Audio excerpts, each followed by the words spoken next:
Na ako. Tapos na pang first meeting namin. First meeting. Ayan ang isa wala. Guys. Ang isa guys, oh, muragikan mo na isa nagkama guys. Bangon lang. Ayan. Sabi na yun, di ba may puntahan kayo? Siguro dali na. First meeting done. Bye. Tapos ng stopover at breakfast, tuloy na naman ang biyahe.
Guys, nandito naman kami ngayon. Welcome back to my vlog.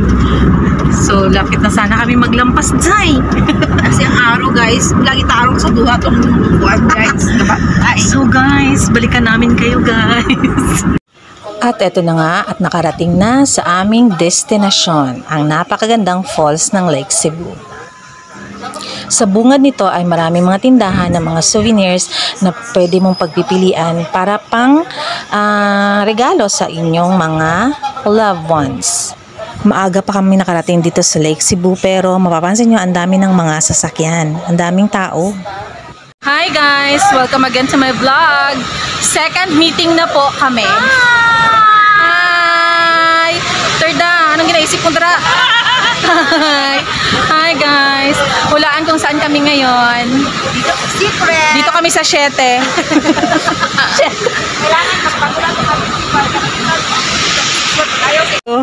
Guys, welcome again to my vlog. So dito na tayo ngayon, pababa na tayo. So ito yung mga kasama ko, yung nauna naka-orange duster na may Louis Vuitton. Ito yung mga kasama ko guys. Hindi okay guys. Guys! Kami yung mga, ito yung mga kasama namin sa meeting. Dito taga ang napili naming lugar na mag-meeting kami kasi kakaiba kasi talagang lugar na ito. Kung ano yung mga desisyon na ma-plano namin, madidesisyonan agad namin. Ayun. Narinig niyo yung ingay? Oh, buti naman. So, pababa pa kami guys. May nahanap pa kami. Okay? Hi guys! So, dito na kami ulit guys. Ito na yung meeting place namin guys. Hi pal! Yan sila oh, diba?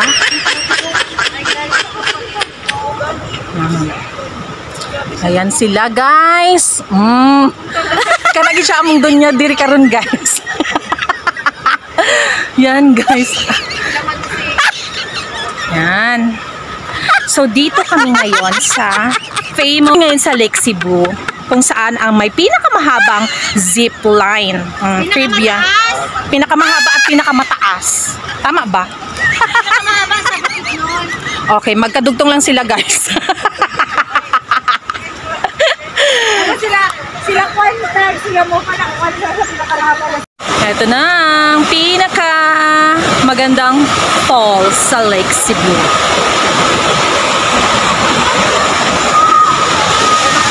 Hi! Ay, snabera si ma'am. Hi! Hi ma'am! Taga saan kayo ma'am?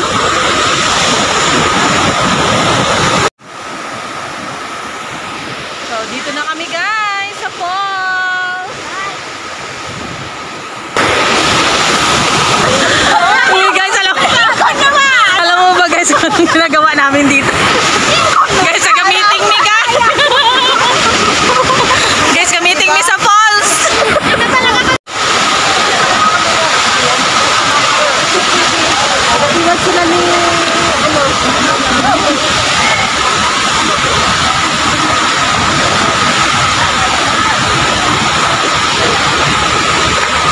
Bababa na kami. Dahil magpapapicture na kami. Okay? Welcome again, guys. So, paahon na kami. Galing kaming maglabas sa falls. So, ayan pa sila.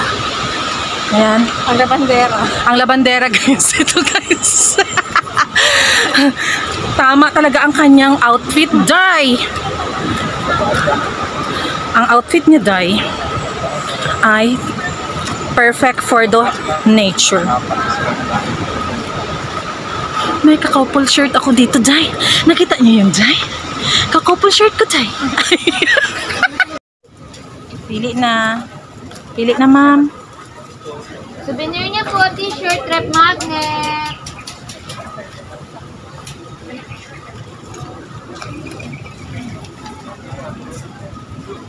Kalaman. Souvenir niya po, t-shirt, rep magnet. Wallet niya po. Alam mo, hindi ko pa napatahi yung ano.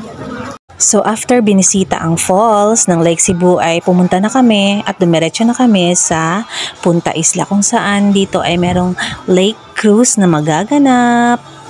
Yan, dito rin po kami nag-lunch ng grupo namin. The famous tilapia.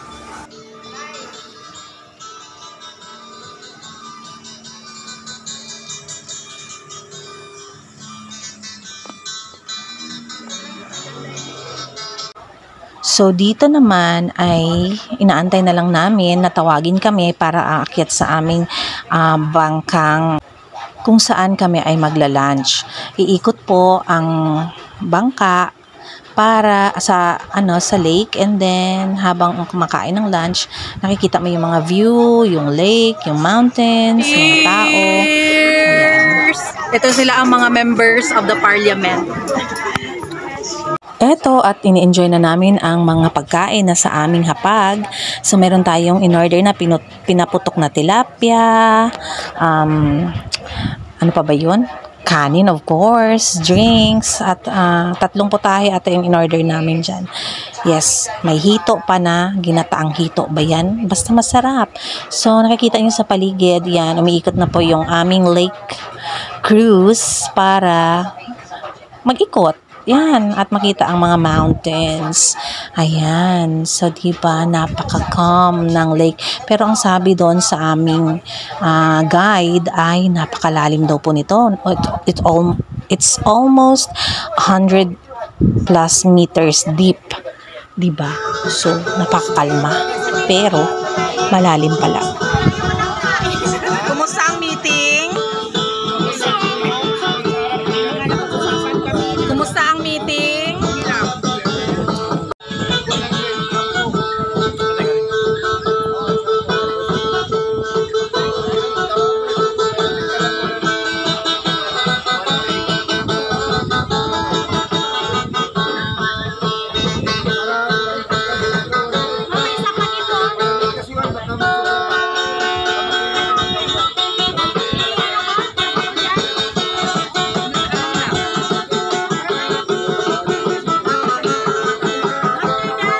Lake Cebu po yan.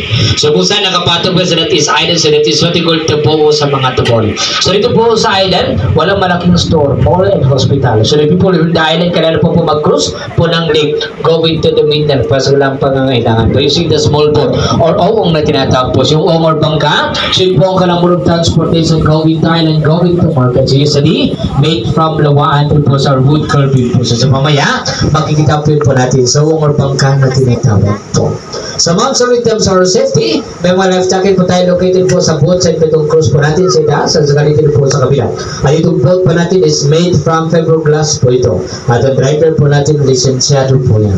So pag ma-checkpoint mamaya, hindi na tayo maaapagan pa. So diretso ng ating takbo. So in case maplatan po tayo, medyo lang gulong po tayo reserve sa unahan. So may mga katanungan, see or free kasi po. So hindi pa kayo magtanong. So Lake Cebu before is connected to the municipality of Surala. So when November 11, 1982, we got Lake Cebu as municipality. So now we have our own mayor to celebrate our fest. So that is what we call Halabong Festival. So Halabong Festival meaning an ending happiness po. So now festival pa rin ito po sa Lake Cebu. So Halabong Festival po. And then before ito ulit marami is napakalinis. So time para mga lulo pa rin before, dito po sila nag-iikip ng tubig na kalang maiinom. Kasi po before, wala po pong masyadong mga tao at mga bahay po dyan sa gilid. At wala yung mga fiskals po napapalibutan po ito ng mga malalaking puno. Kaya dito po sila nag-iikip ng tubig na kalang maiinom. Pero ngayon, ito po sa totally na madumi. Actually, mga tao dito po sa island, dyan na po sila naglalaba at nagdidigo. Pero ang tubig promise hindi na po siya pang inumin na tubig. So maliban na lang kung aksidente itong nalunong or nainom. Wala na kami magagawa po dyan. Masasama hindi po siya pang inumin na tubig to. So Lake Cebu is a watershed po. So dito po sa Lake Cebu, meron po kami 103 po na supply po na spring. So 10 puros na gamit ang pang watershed po. So meron po kami 40 po na river. At itong malalaking lake located dito po sa poblasyon po. So meron po kami 7 lake located at Barangay de Lake Cebu po. So sa Lake Cebu is the major source of water irrigation going to South Coast and Sultan Kudarat po. So, ayun po. And kung napapansin niyo, medyo malamig kung mahangin po dito po sa amin. So, malamig po ba? So, sa amin po dito is times 2 ang lamig po dito paggabi. So, kaya, mabilis dumadami yung mga tao po dito dahil sa klima po namin. So, ayun po. So, biro lang po yun. So, malamig po dito kasi 1,000 feet above sea level po tayo. So, nasa 2,000 po. So, ayun po. So among the five, bali po una natin makikita yung malaking bundok na kita. So that is island. So kung saan nakapatong yung word na Kamdol Lake Cebu. So Kamdol, that is our tagline. So Kamdol, it means moving. So moving forward, Lake Cebu toward the better future po. Ito po saan na pollution po. So ayun po. So dito po sa island may kuryente na po yun sila. So nagkaroon po sila ng kuryente last year lang po. November 11. Usually nakatira mga tamori po sila. So ayun po. So Lake Cebu is composed of 19 barangays. So the total area of 89,138 hectares po. So the total population of Lake Cebu is 81,221. So that census is during 2020 po. So that's a force na po nakalipas po. So 60% of that population are Tamori. So tinatawag po kami ng Tamori. So,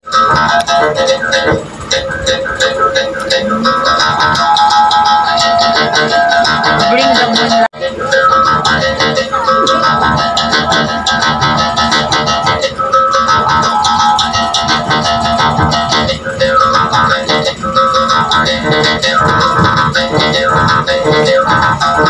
Dali daw ko, Debbie. Hindi na, dali na ko.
Sila sa amin, guys.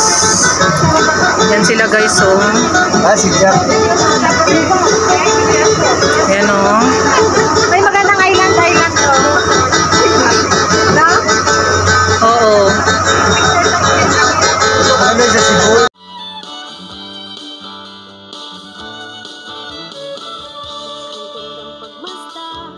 Mga tanawin at mga halaman. Sayaw ng mga katutubo, ako'y napapainda. Inihaw, hinilaw, chicharon at dilaw. Inulay na aking hiling.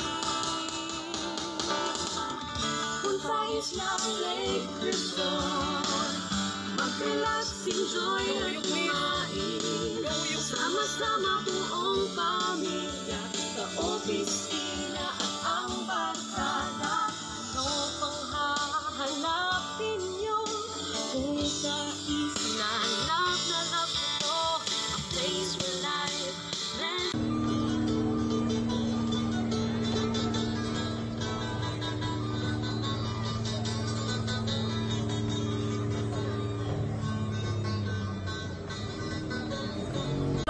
At natapos na ang aming lake cruise at eto na ang serious business. So dito na kami nakapili ng pwesto kung saan kami magmi-meeting ng aming mga grupo, o diba? So ayan, buti na lang po at meron kaming kumukuha sa amin ng video at picture. Maraming salamat po, Sir Ted. Napaka-professional na photographer talaga ni Sir Ted. Ang galing. So ayan, seryosong-seryoso po kami yan sa mga pinag-uusapan namin. Let's maintain our relationship.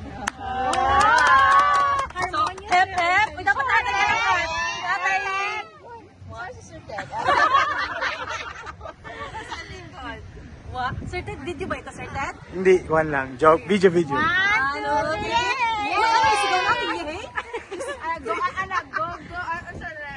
Go, chairperson! 1, 2, 3, go! Go, chairperson! Bismillah. Go, chairperson! 1, 2, 3, go! Go, chairperson!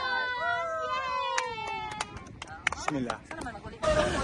Balikan muna natin yung pagpapunta namin sa malapit sa falls. Napakalakas ng daloy ng tubig at saka bagsak ng tubig kasi that time ay palaging ulan ng ulan. So diba, ang tatapang daw namin.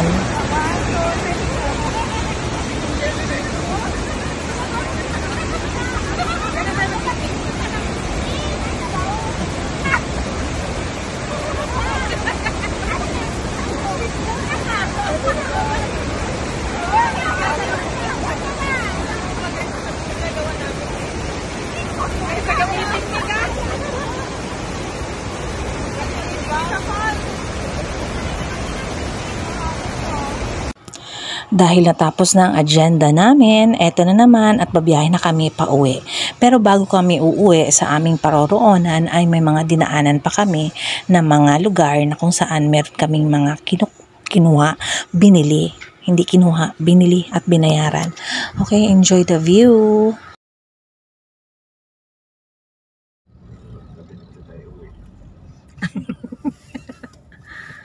Doon pa tayo sa palengke.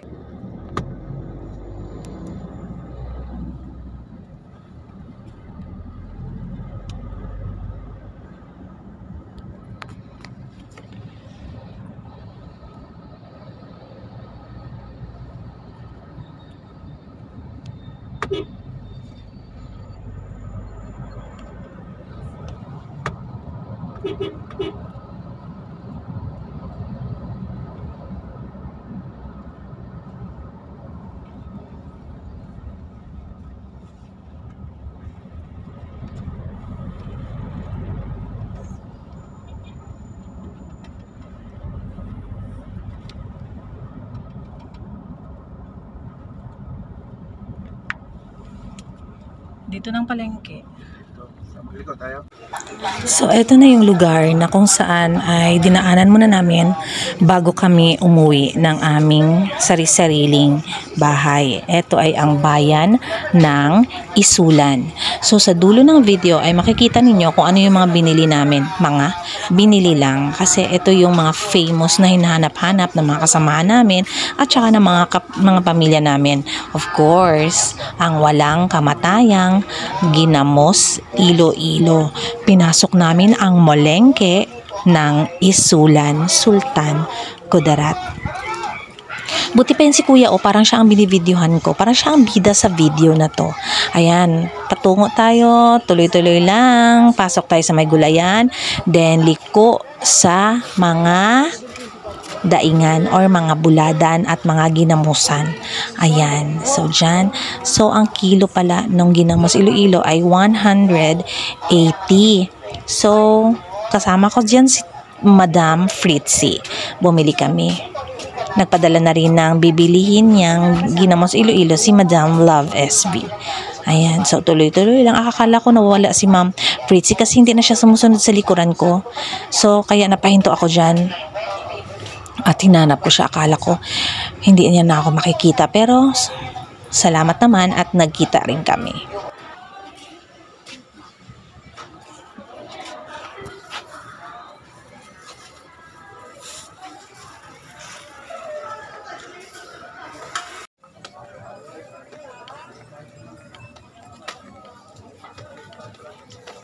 Until next vlog guys. Bye-bye. Like and subscribe.